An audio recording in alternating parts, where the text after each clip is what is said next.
Welcome back, everybody. It's your co-host, Kenny Buller, here on the Second Floor Podcast. I'm here to introduce to you our guest of the day, who will be sitting across the table with Omid Kaderi. Justin Weisinger is your guest today, who has recently published the book called The Childlike Heist. The Childlike Heist is a book about finding your inner like child and tapping into it in your adult life. This book has actually hit number 2 on the International Christian chart on Amazon.ca. As mentioned by another author himself, his name happens to be Jared Angaza. And Jared Angaza has said, this book is a captivating journey of adventure, compassion, and fearless love. It's a call to liberate your imagination and embrace your childlike wonder for a happier, more fulfilled adulthood. If you want to learn more of Justin's journey, go to www.thechildlikeheist.com and check out his audiobook and free e-course to help you recapture childlike wonder in your own life. On the side, when Justin is not writing books on childlike wonder, he actually runs his own digital cinema company. Justin actually, also fun fact, is the only filmmaker and author to have an office inside the pirate ship in West Edmonton Mall, one of North America's largest malls. Without further ado, let's get Omid right on the scene to interview Justin Weisinger.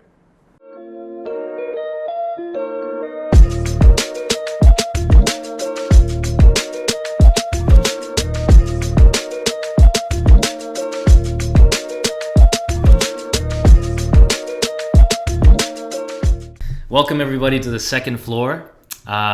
We have a special guest today, Mr. Justin Weisinger. Thanks, man, for coming, man. Yeah, it's a pleasure being here. We, on this show, we learn how to survive, how to thrive, and keep the good vibes in life and business. And a lot of people don't know this, Justin, but me and you have had a relationship for like a friendship going way back since kind of almost like high school. Yeah. Both of us kind of grew up in St. Albert.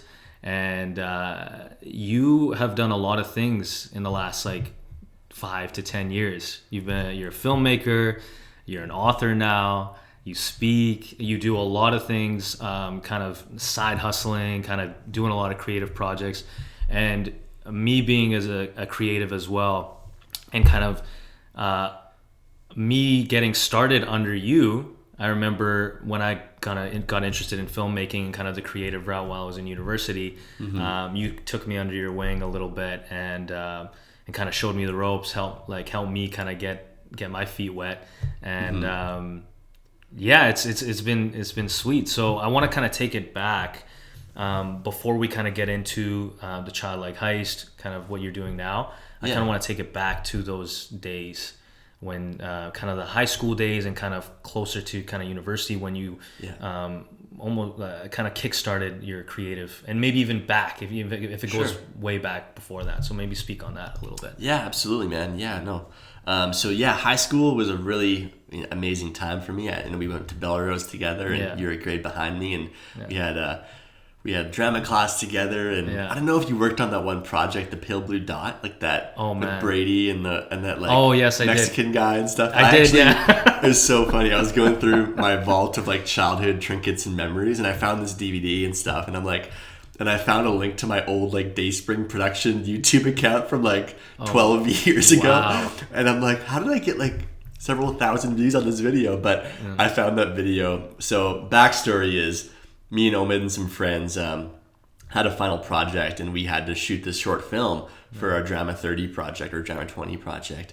And I wanted to go all out. I was kind of having a kerfuffle with one of my friends, Scott, who was just we were just on each other's throats and stuff, and it was about girls and whatever. Yeah. But I wanted to he tried to steal all the best talent from our drama class so he kind of gave us the leftovers of like people and I'm like, no, like these guys are awesome. We're gonna make this work. It's gonna be amazing. But we had like a guy that was a Spanish like immigrant from the States who like didn't speak very good English and stuff, and this kind of rat pack of a team, and I'm like, no, we are gonna kick this project's butt. Yeah. So we shot this like super dark and edgy, like kind of like Saw meets like thriller kind of thing.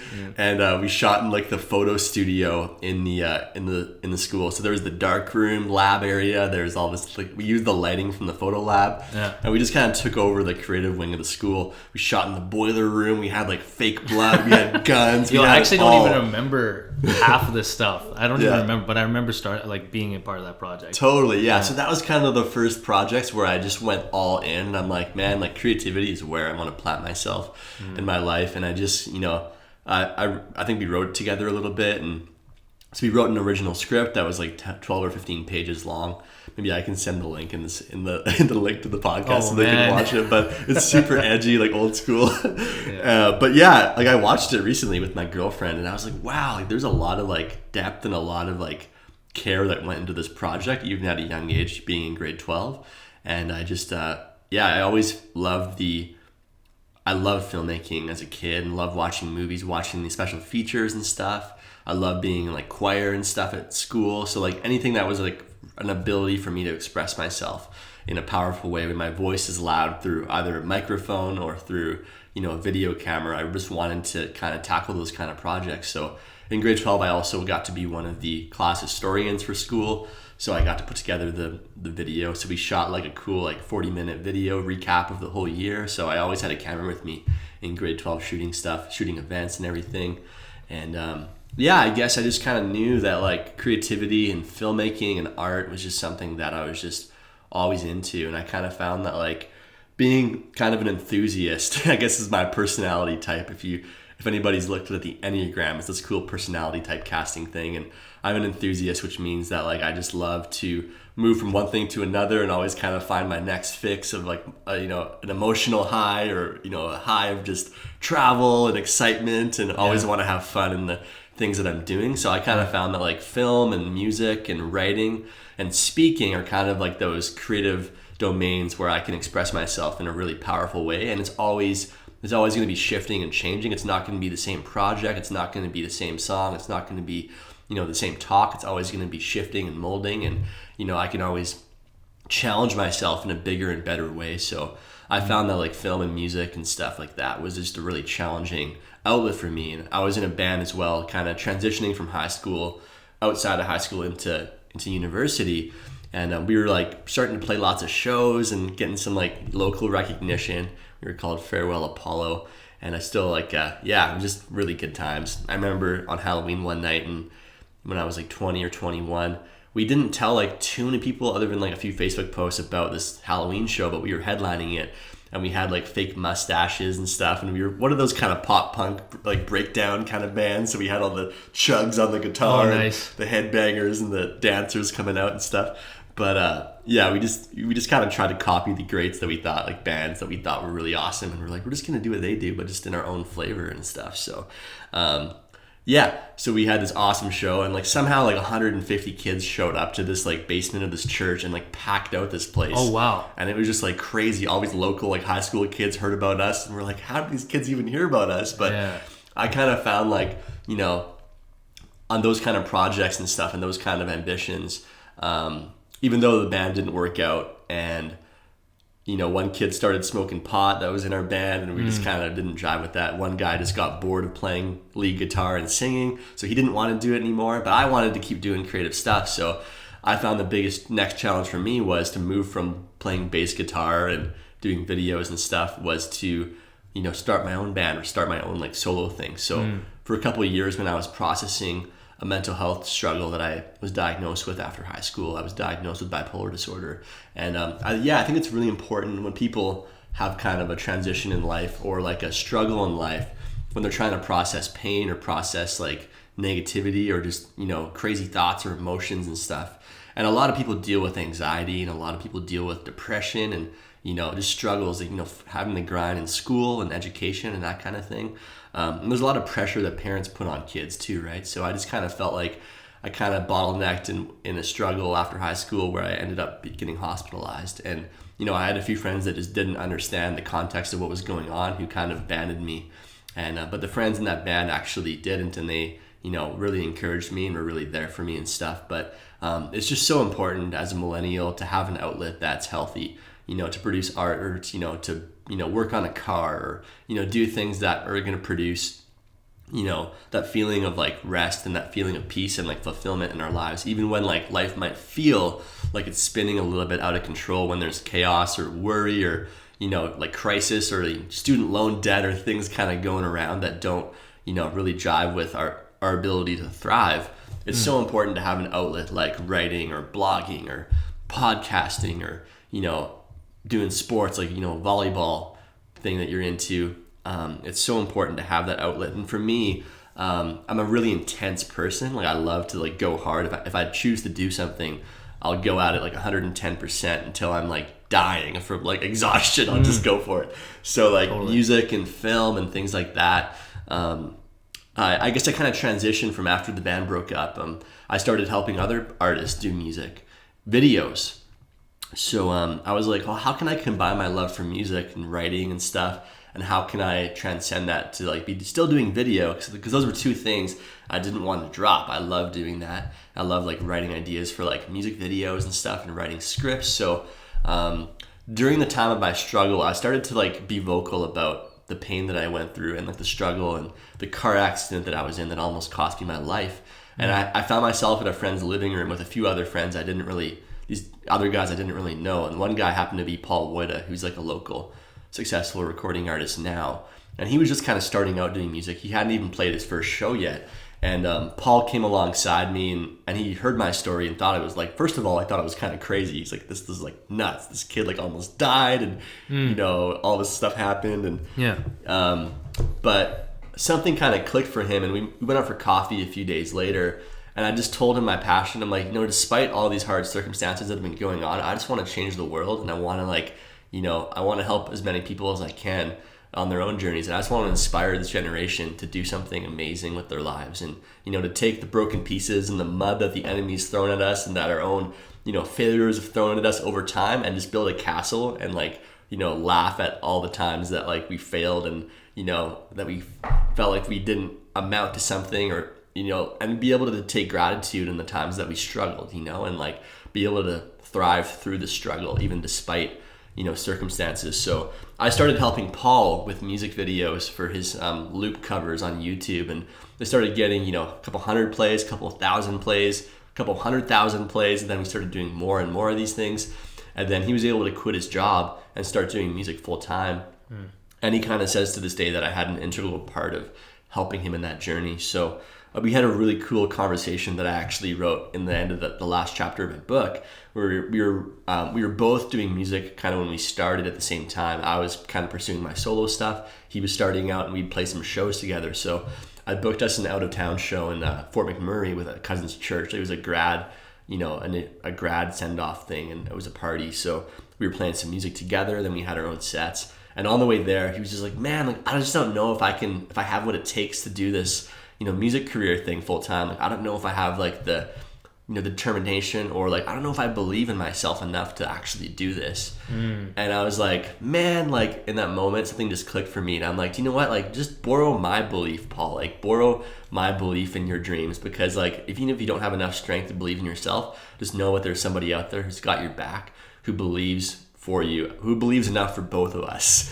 So he just kind of ran with that. And he was like, really? Like, just borrow your belief? And I'm like, yeah. I'm like, just take it, man. I've got enough for both of us. Yeah. So that was really kind of a turning point, I think, in his mindset of what he was kind of going after. Yeah. And it was really cool to see him just after that just kind of light up and start just going after it. And he quit his job teaching guitar lessons and drum lessons and stuff, and started booking shows and going around. And we've been on all kinds of crazy adventures the last couple of years, and I've had his back through a lot of it, and I've been able to make some cool videos along the way and see some cool recognition. And I mean, even this fall, is to give him a little plug, he's actually going to sell at the Winspear Center to do a show at the end of October, which is really dope. So if you guys are going to look for a sick show, there's another guy who's playing that show, Mike Ruby, who's a top 40 on the radio right now. He's an independent artist who's in the top 40. So I've got some friends who are doing some crazy stuff. That's crazy. And he's opening for Paul at the Winspear. Wow. And then this guy, a rapper, local guy named Cabral, is also opening. You probably heard of him. But yeah, I've heard. Yeah. So it's going to be like a dynamic trio of just like a smash of a show. But awesome. It's just kind of cool. I've just seen like how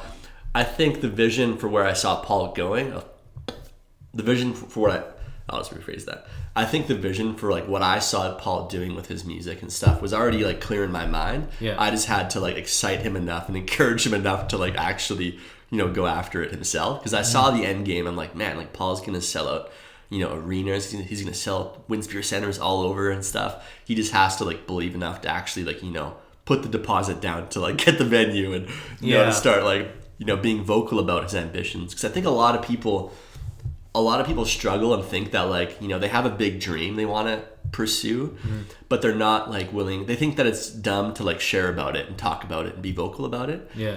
Because they think that like they're gonna fear. It's that fear of failure, We're just like, well, what if I don't actually do it?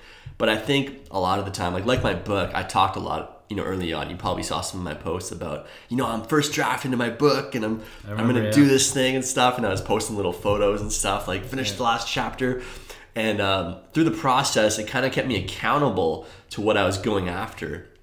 So it's kind of funny. Like you think like, I think if you tell enough people about what your dream is, like the chances of it happening are a lot more significant and real. And it's becoming more real to you because you're like communicating with yourself and with people that you trust and care about you, what your ambition is. I think we need to like, if we have an ambition we want to pursue, if you want to, be a fashion designer, if you want to, be a politician, if we want to get those pipelines built, if we want to do that kind of stuff, you got to be like, hey man, I want to see these pipelines built, like I don't know the next step, but like sooner along the way, you're going to find somebody that's going to help you, they're going to be like, hey, I want to help, and like just Paul sharing with me, like, I have this dream, I want to sell out arenas, I want to change the world with my music, he just told me, and I'm like, dude, I want to help you. So like, I think it comes down to like, if you don't have a dream worth fighting for your own life, like find somebody else who does and help them fight for their dream. And the chances are you might find your own ambition along the way, and you're going to find out, what you can call it, what God made you to do, or what, that eternal being made you to do, or what, what you were just made to do. You're going to find that out, and you're going to start changing the world, and you're going to help somebody else in their ambition because they're going to ask you for advice. And it's kind of this synergistic pool of like, creative people going after stuff, and just kind of it's spreading organically. Like, how I kind of helped. I started helping you a little bit with video stuff, and then now you're working for this awesome agency full time and killing it and doing the podcast. And like, I wouldn't have known. Like, what if I didn't tell podcast that? What if I didn't tell Paul like, hey man, I'm with you, bro. Like, I'm with you. Hey Owen, I'm with you. I want to help you out. Totally. I want to figure this out. So yeah, it's so important. I'll stop ranting there, but. I don't know where I kind of swifted there. No. I want to kind of want to take that, but take it in a little bit different direction, because I think people should really know what you've done. Like, you've done a lot of creative work, and like you said before, is like when you decide to do something, you put 150% into it. And I feel like a lot of creatives have that issue where they will start something and maybe a month or 2 months or 3 months passes and it's not where they thought it was going to be, because the initial high of like starting something is fun, but then it kind of like levels off. But with you, I've noticed that when you've started something, for example, when you started your music thing, you made an album, right? You made songs, right? You went and performed. Yeah, you did it with Paul. Then, with filmmaking, you started your own company. You went and did many different shoots, right? You put both feet into the pool and went 150% into it. So and now going into, you're an author now, you've made your own book, right? Now you're going into speaking. Maybe give some advice or maybe perspective from your end to the creatives out there, or anyone who kind of wants to start something creative, like you said, writing a blog or doing something, when they start it, and how they can kind of maintain that momentum 3 months from now, or like 6 months or 8 months from now. Yeah, maybe speak a little bit about that. Totally. Yeah, I think the big thing, and I think we can share our ambition in like various ways, but I think the big thing for any entrepreneur is like, we have like the power of social media and the power of that like accountability structure, when we document things. It's just like be insane about documenting your journey, like even if you don't think your journey is significant, like do a Facebook Live and be like, and just announce to the world, be like, guys, I'm like launching a business. I'm going to go after, I'm going to be a financial consultant. I'm going to be, I'm going to be the next, I'm going to paint something great. I've got this idea and I want some feedback on it. Like have, if you're launching a business, for example, like nobody, does like business launch parties anymore, like for my book, I had a launch party at the Pirate Ship at West Ed, and I invited like everybody I could possibly think of in like a 2-week time span, and like half of them came, which still like packed out the ship like crazy. Like I think we had like the capacity for the ship was like 40 people, and I think we had like 130 people on the ship at one point. Yeah, that's crazy. Like I'll send you the photo of the launch photo with all the people that were kind of there at the top of the first hour. That's amazing. And it was just cool because like people just kept coming and going. But a big thing, like I guess the advice I'd give for my music or my book was that I was like crazy about documenting my journey and about like keeping people in the loop, and like, because I know the retention on like Facebook posts isn't very great. Like I think it's, 1% to 2% engagement on most posts, unless you're doing like crazy work and engaging audiences and stuff. Totally. And if you're liking hundreds of posts, you might get more engagement than that.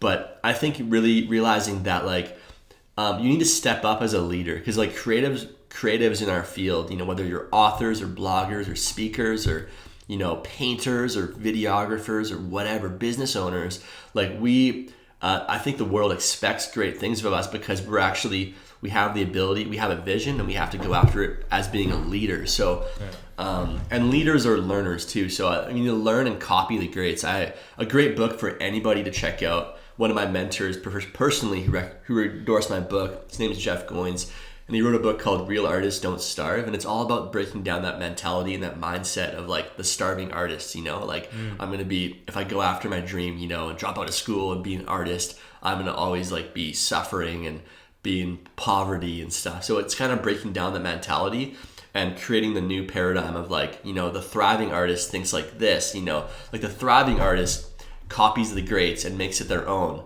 but the starving artist tries to be an original, and like there's nothing new under the sun, like we can't be completely original. We're always drawing inspiration and drawing creativity from something, so we might as well do it really well, like even Quentin Tarantino says, like he's a filmmaker who did like Kill Bill and all those movies.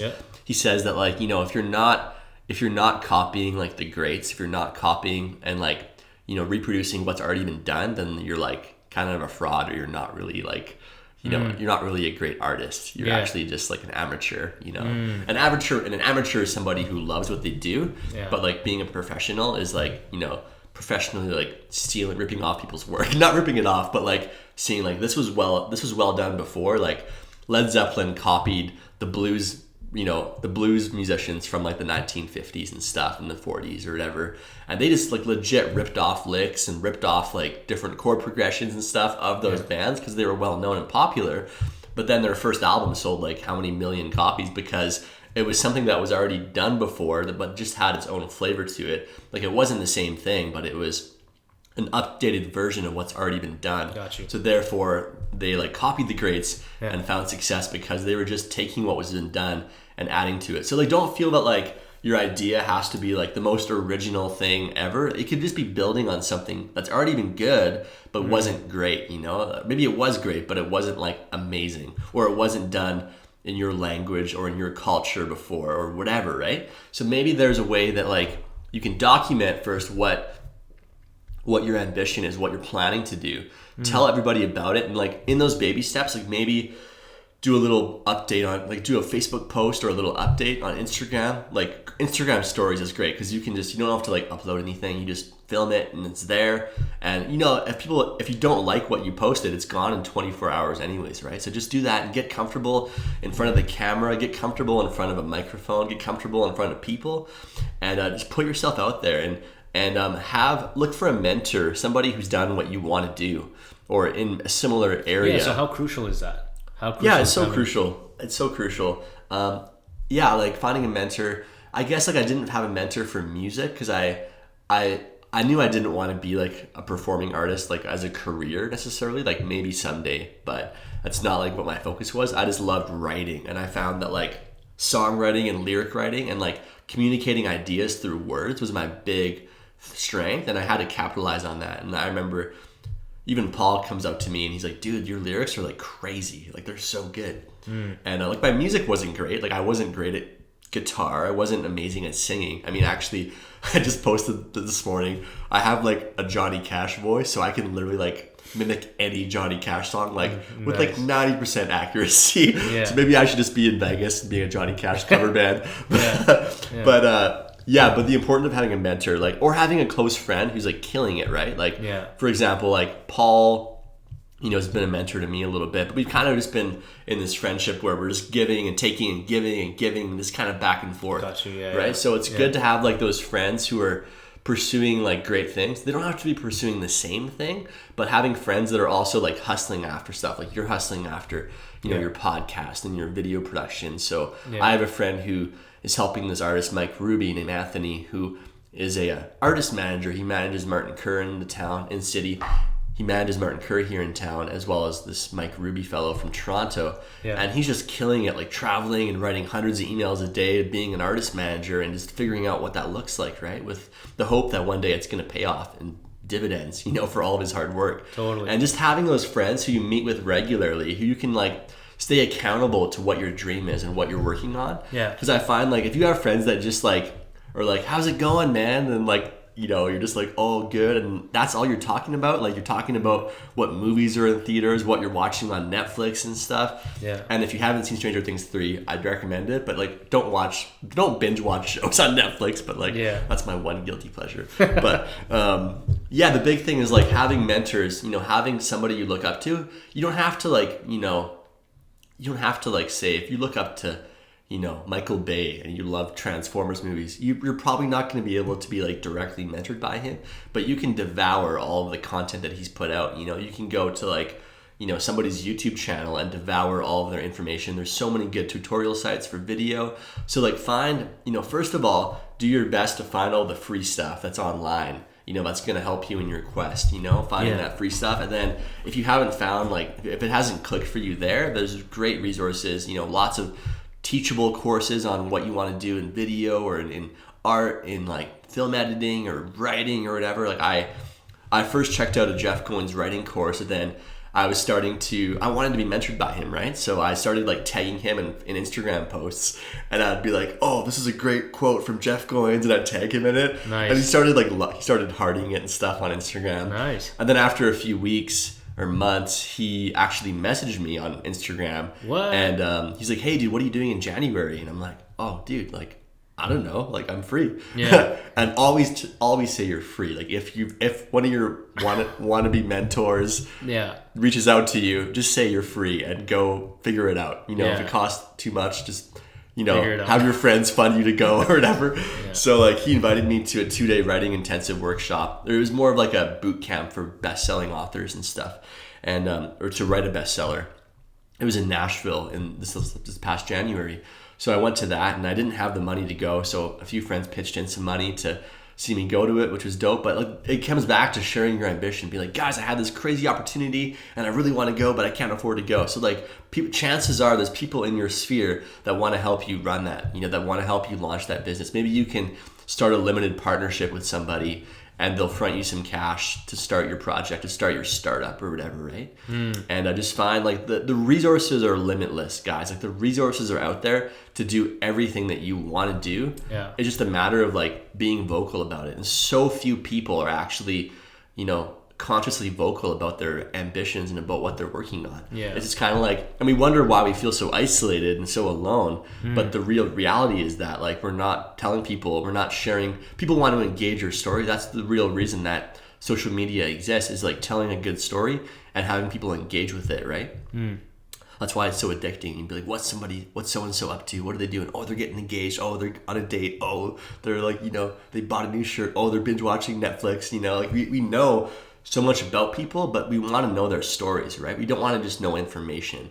So I think if you can tell a better story through social media with what you're hustling on and just what you're working towards, people are gonna like be like, that's dope, man. Like Justin's writing a book. Like, that's crazy. And then they're gonna follow you on that journey as long as you keep them in the loop. You know, you got to keep that update going, and then when you launch and they're like, hey, like meet at the pirate ship, you know, at 2 p.m. at the mall next Saturday, they're going to be like, frick yeah, man. Like I feel like I'm part of this thing. Like I feel like I'm part of Justin's journey, and I want to support him, and I want to buy his book, and I want to tell everybody I know about it because I feel like I'm part of his story. And people just want to be, a part of a better story. So if you can be a storyteller with what you're communicating, with what your vision is for your life, then people are going to like come in droves to like support you. Yeah. And I feel like you touched on a good point, because a lot of people when they start, and this is one thing, is separating the thing that they like versus how much engagement they get on social media, right? Because when they start, obviously when I started in doing music and doing the creative stuff, I obviously wanted my first videos to do as best they can online, right? Because that would give me the confidence and saying, okay, maybe I'm on the right path here. And I feel like a lot of people, when they start something, they get that initial peak of oh man, that's amazing that you're doing this, and then 3 months later they're doing the same thing, but now people are already kind of used to what they're doing. And so they're not getting that high of likes and follows and that engagement that they wanted, and then they kind of lose that motivation and they hop onto something else, or they just kind of be like, oh well, this isn't for me, the creative route isn't for me. But with you, it's been different, because when you've started something, you've kind of seen it to the finish line. And I kind of want to get into the book now, because this is your most recent project. This is your baby. I want you to talk about it and tell me kind of the inspirations behind the book and kind of the process of you writing it. And kind of where you are right now. Yeah, for sure. So one of my biggest inspirations for writing has been this author named Bob Goff. And he's like, if you don't know who he is, like check out his stuff. He's like the craziest dude you will ever hear about. Like the guy's got like more stories of crazy adventures than like anybody alive. But I was in Africa a few years ago on a missions trip, and I was like bumbling through on this bus through like the desert and through like the Rift Valley, and I was like glued to this book while my friends were like looking at zebras and stuff, and they're like, dude, check this out, check out this mountain. I was like glued to this book called A Million Miles in 1,000 Years, and I heard about this like character named Bob in this book, and I'm like, dude, this guy is insane. Like this guy's like, he took his like kids on a vacation around the world and pulled them out of school to like meet like dozens of world leaders and ask them what they hope for and like what they want the world to look like and stuff, and like crazy stuff. So I was like, this guy's got to write a book. So when he did write a book, his first book called Love Does, I just went crazy, and I invented a new hug. I was so stoked that he wrote a book. So I can show you it later. Send you the video link, but it's not inappropriate. It's just like you basically just link arms and you both just like go like that. It's great, but it's like a penguin hug, around the world. Anyways, I just like when I read the first chapter of his book, I'm like, I'm wired like this guy. Like I'm not as crazy as he is, but I want to be like crazy like this guy is, and so ambitious about my childlike faith, and take the context of my story and just like change the world in small and meaningful ways. So when I read his book, I'm like, first of all, I got to tell a better story with my life, because I've kind of felt like I've been settling a little bit. I haven't been like being as much of a risk taker as I should be and stuff, and I haven't been risking, like asking that girl out and helping that friend on that adventure and seeing things through and all that kind of thing. So like 6 years ago when I read Love Does, I was like, dude, first of all, before I read a book, I've got to like do something worth writing about and reminisce about my life and my childhood. So this book it's 16 stories from my life throughout my childhood and adolescent years that really kind of, caused, remembrance in my mind as an adult, that were very like sticky stories that, caused me to remember and reflect on my life. But they also have they taught me to learn and grow in different ways, whether it was getting over my dad leaving my family in junior high for a few years, and when my parents were separated and just stuff like that, and having my first tree fort get torn down by my neighbor, and just like hating swimming lessons because I didn't know how to breathe out underwater, and just like the funny weird stuff that like people like go through in life, but they don't like they don't really remember it because they have grown up too fast and they become adults, and they're they have that grown up mentality now that they're part of the grown-up system, and that being childlike is just a season of life that we just kind of push into the sidelines. But I really kind of had this belief that the childlike qualities that we carried as kids, not the childish qualities like whining and complaining and stuff and being like, feed me, but the childlike qualities of like wonder and like curiosity and faith and hope and belief and just the capacity to be creative and use our imaginations, and all those wonderful childlike qualities have kind of gotten like beat out of us as we grow up through elementary school and junior high and high school and get jobs and get credit cards and get, start dating and we get, our first, speeding ticket in the mail and all those kind of things. Like the system of like the grown-up world, the grown-up kind of American dream, what you might call it, is kind of like, it kind of kicks the childlike wonder out of us. But I think like the whole reason that happens is because the people that stay childlike are the ones that change the world. Like the Bob Goffs and the Bob Dylans and all these guys who are just like these amazing, creatives. Like the people that keep that creativity alive are the ones that have the capacity to like change the lives of those around them.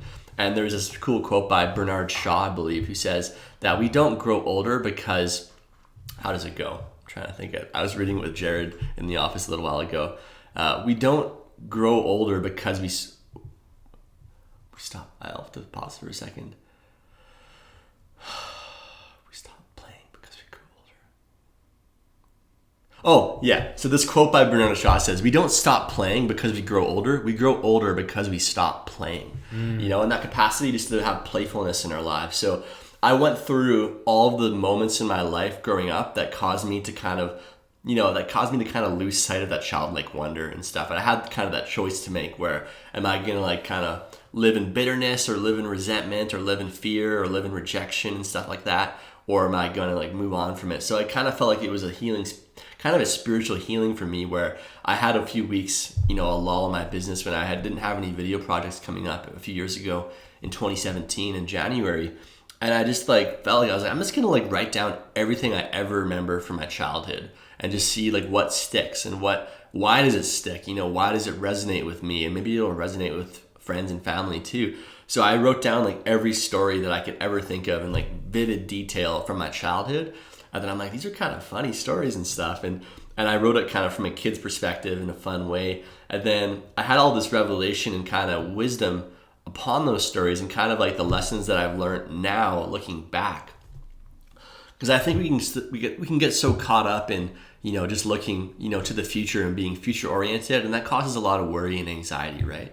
So for adults, but I think if we're able to like learn from our past, it makes a lot more sense to learn about the person we're becoming too. So I wanted my stories to kind of be relatable and funny, which they are, and I wanted people to read them and be like, oh man, like I didn't go through the exact same situation that Justin went through, but like I can laugh at this and like reminisce about my own childhood in ways that like I lost sight of who I really was. Because I think that kid at like 10 years old or that kid at 8 years old was the kid that we really want to be our whole lives. Like we want to have the playfulness and the curiosity and the wonder of that 10-year-old boy or that girl self. And then we want to take the wisdom of our 10-year older self now and kind of combine that together. And that's who we should become. That's who we should be thriving to be like.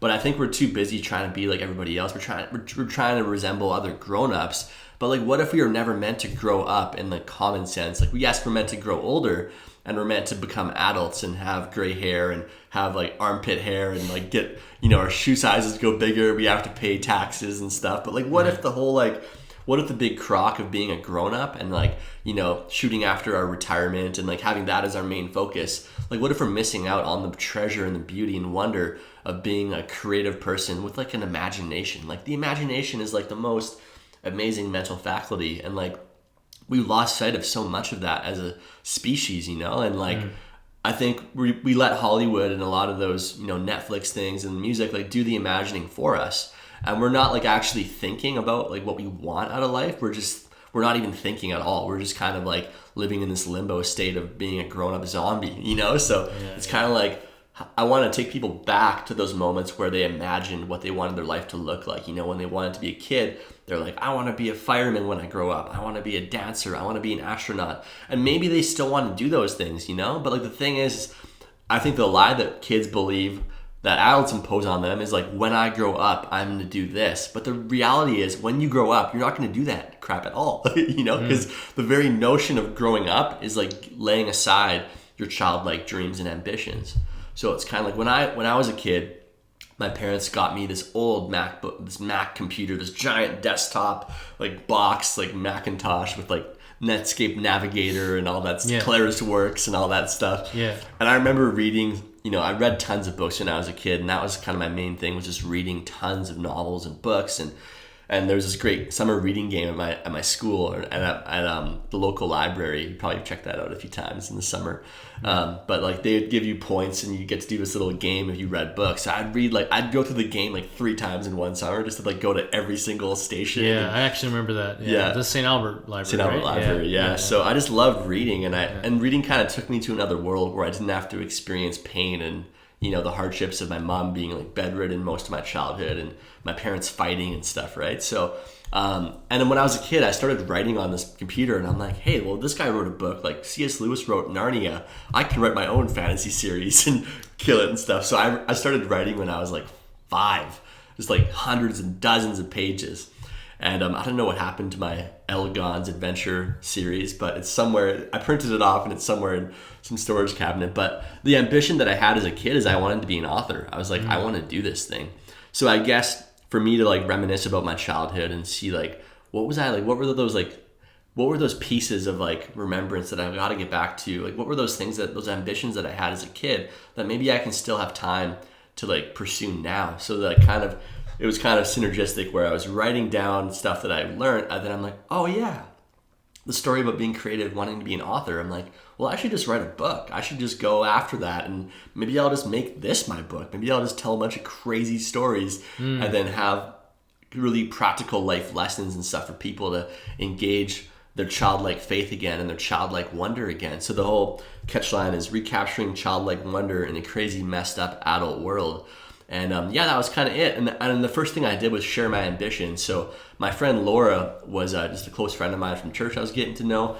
And I happened just to email her the first chapter or two while I was writing. And then a few days later, I sent her a few more rough drafts. And then she's laughing and messaging me back, being like, this is so funny. This is great. But there's a spelling error here. And that was kind of the first thing, was like, it was so early on for me. Like, I literally just wrote maybe like 50 pages, or I had like 10,000 words, and I had a couple rough drafts. I had like 10 or 12 rough drafted like stories chapters. And kind of the first draft of a book is you're just telling yourself the story that you remember, right? You're not like polishing it off. You're just kind of, in a memoir, you're just kind of writing out what you remember. So I would just send her like the first drafts, and I sent it to a few other people too who gave me feedback. But kind of that first stab of like sharing my ambition and sharing that dream kind of caused me to snowball into like, I'm going to do this thing. I'm like, I'm going to freaking write a book. Yeah. So then it's kind of started early on. I started making Facebook posts and Instagram posts and telling people about it. And then, 2 years later, after all the like craziness of the editing process and getting my work like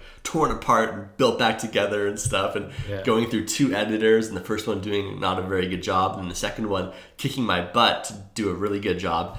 It was just like the hardest thing I've ever done, but like the funnest and the most rewarding thing I've ever done.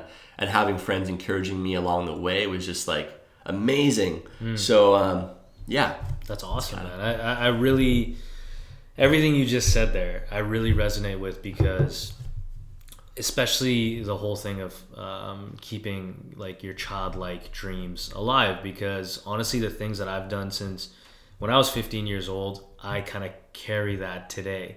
And kind of starting the podcast, doing the music, doing the videos, being creative, it all started from a very young age, but now it's manifested into reality. Now that I'm an adult, I'm able to take those things that I wanted to do when I was a kid and actually do it. But a lot of people fall into the fear. A lot of people fall into the society. They get busy like with their relationships. They fall into that trap of the 9 to 5 and whatever the case. So maybe, how have you balanced both, living as a proper adult and still being able to do your creative routes? Because honestly, writing a book is freaking hard. I'm sure it took a lot of effort it took you years to do.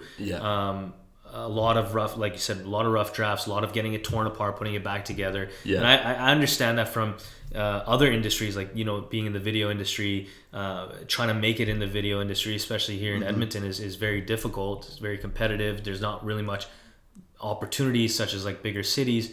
So maybe speak on how you've balanced, you know, surviving, you know, living as an adult, and still being able to do the things that you've wanted to do with the book, and or even with the other stuff that you've been doing.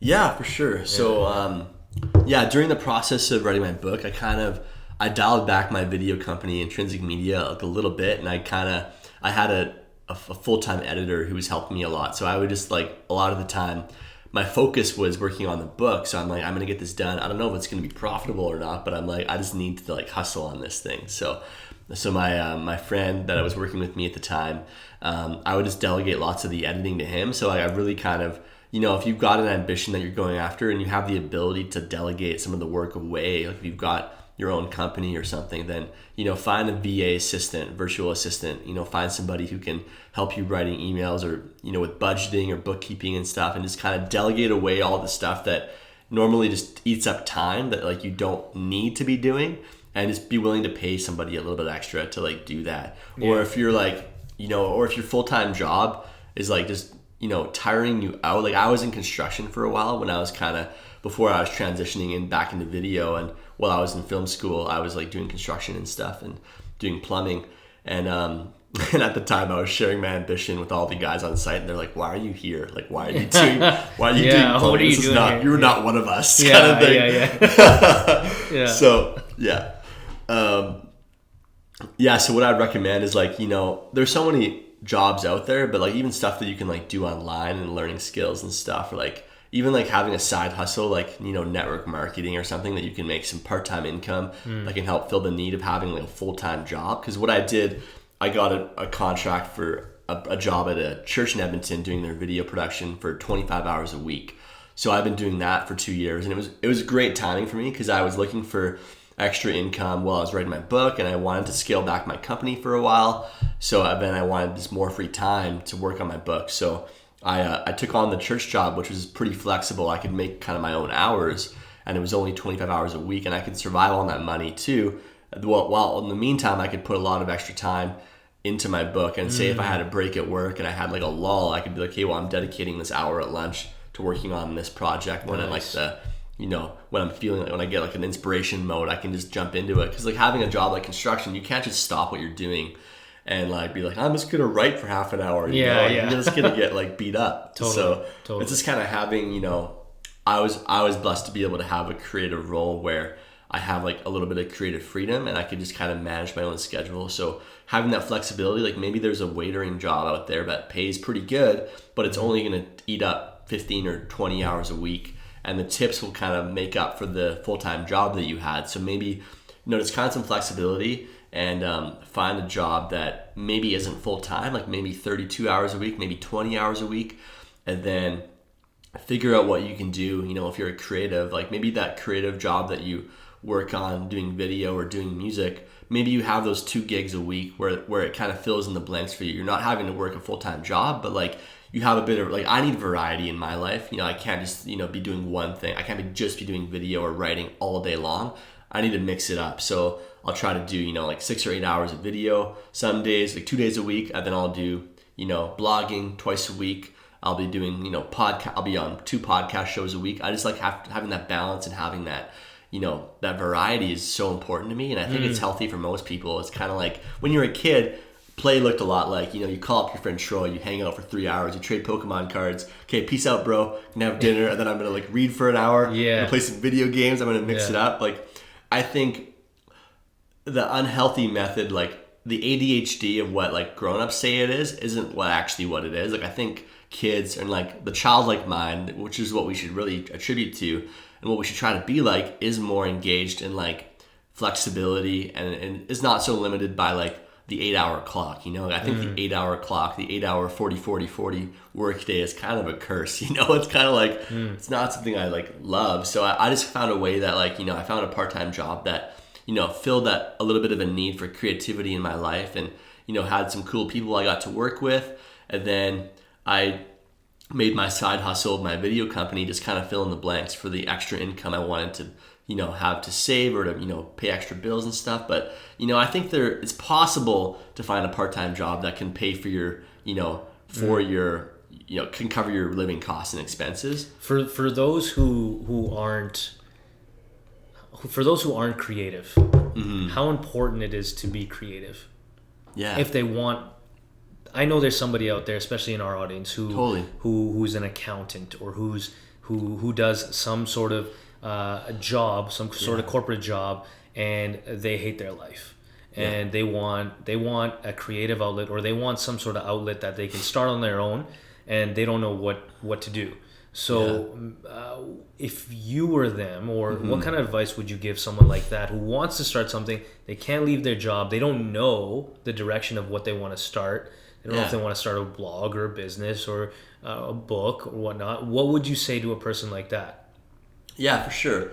And I think it's a lie that we believe that like we're not all creative. Like I think we all are, and maybe it's a matter of going back to like, just taking an afternoon or having like a weekend retreat somewhere. Like just go to some like summer camp and get a house with your wife or your girlfriend or whatever, by yourself, and just like take a notebook and take some family photos, when you grew up and you had like a photo album from when you were a kid, and maybe a few books from when you were a kid that you read and stuff and whatever. But like just take a day to think and just to reminisce, even for 2 hours, about like, who was that person that you wanted to become when you were a kid? Like it might be kind of hard. You have to push back the mask and the corruption of the grown-up mindset. We have to kind of dig through all the tunnels and the crevices and the chain locked doors, because a lot of the time we experience trauma as kids and we try to lock in those memories along with the good memories, right? So we got to break into those places and and cut the locks, and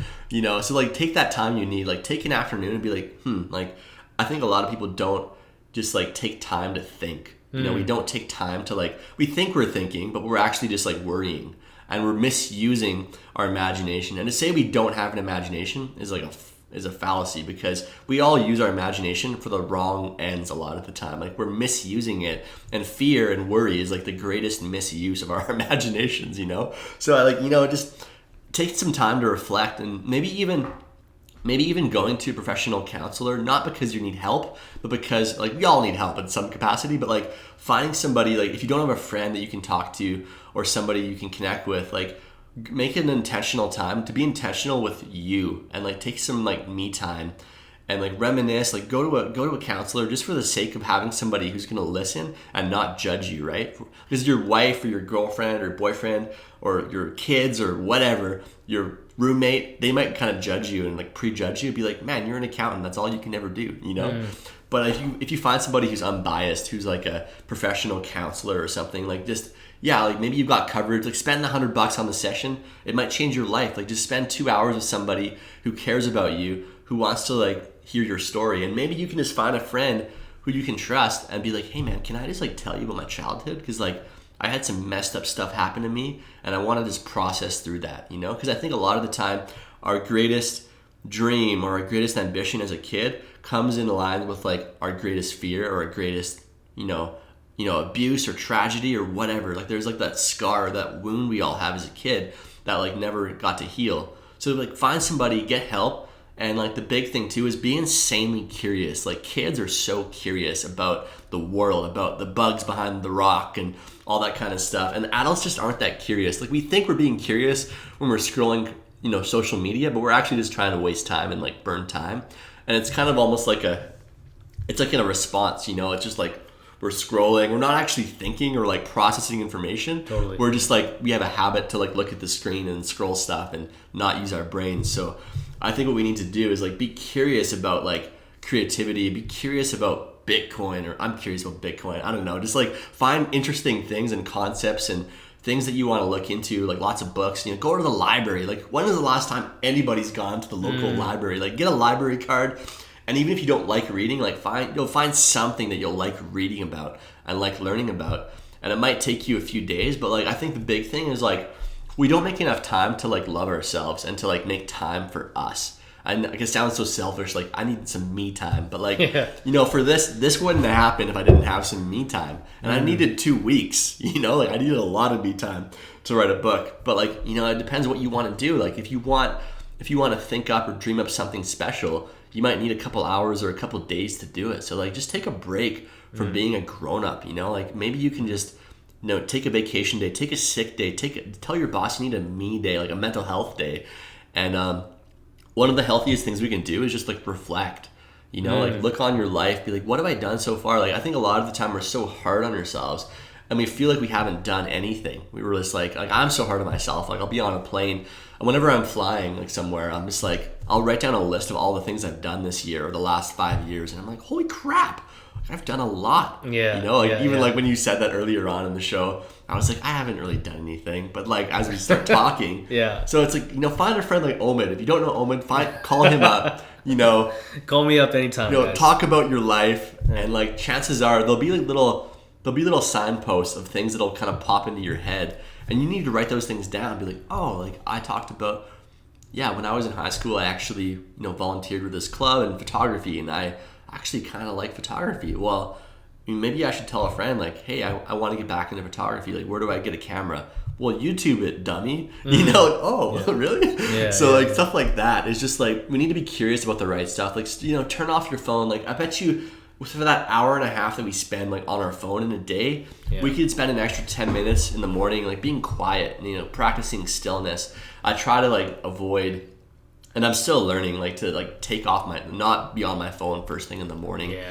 You know, I'm guilty of that. We're all guilty of that, right? But if we take that first 5 minutes and just practice like stillness, you know, not even prayer necessarily or meditation, but just being still and just being knowing that like, you know, what we want is going to come to us if we just like, you know, think about it. You know, if we actually just focus on what we want and not on like all the worries and all the anxieties of like day-to-day life. Because we focus so much on the things we don't want, it keeps coming a reality, you know? And like, even this cool quote from the Bible says like, as a man thinks in his heart, so is he, or so he becomes, right? So it's like, as we think in our thoughts, and you know, like if we're constantly being negative and constantly processing like, oh, I'm only ever going to be an accountant, I'm only ever going to work a 9 to 5, the chances are your subconscious mind is going to work overtime to ensure that that's your reality, you know? So it's like, we have to be so careful with our words. So one thing I recommend doing is like, you know, like what are the beliefs that you don't currently believe right now, but you want to believe about yourself? Like you want to believe that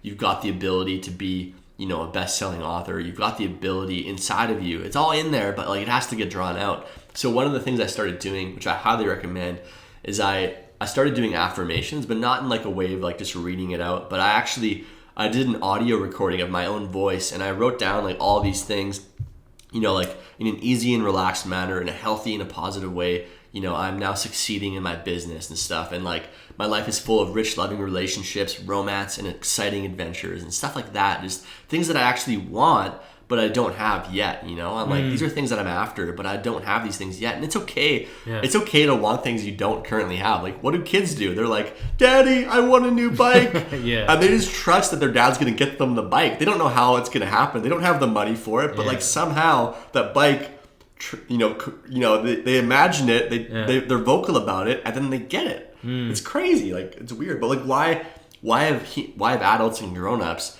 you know, stopped dreaming or stopped having desires? Like, I think we literally stopped desiring things, which is so crazy. And I found out that I was doing that. I'm like, I don't actually have any desires. I just focus on the negative a lot of the time. So if we can transition our thinking to like focusing on what we actually want, and we have to take time for that. We have to be like real and be like, okay, like what do I actually want out of life? Like, do I want the stress? How do I like change my thinking so I actually start focusing my thoughts on things that actually bring me meaning and bring me value? Like, you know, like life doesn't have to be a grind. And I decided to like break with that like mindset of thinking that like life has to be so difficult and like it has to be a grind all the time. Like, what if it can be easy and relaxed like a kid, and you can just like have fun, you know? Like, so I started training my thinking through this listening thing, and I spend a lot of time driving, so I listen to myself with like epic music in the background, repeating these like statements to myself